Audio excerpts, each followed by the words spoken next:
Do you want to talk in Spanish this Christmas?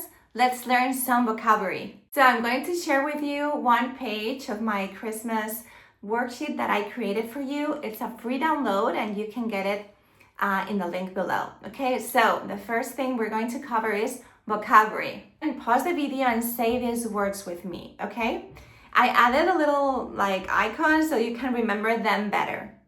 Árbol de Navidad, regalo, Belén, pesebre, estrella, guirnalda, reno, Papá Noel, decorar, envolver, cantar, compartir, celebrar, turrón, polvorones, villancicos.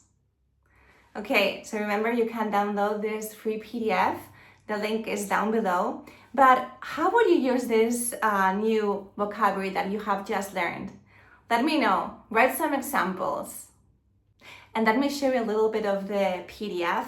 You see here that you have useful Christmas phrases, you have idioms, but you have also a reading and practice. So you have a lot and it's so much fun. So if you want it, it's free and you can find the link down below.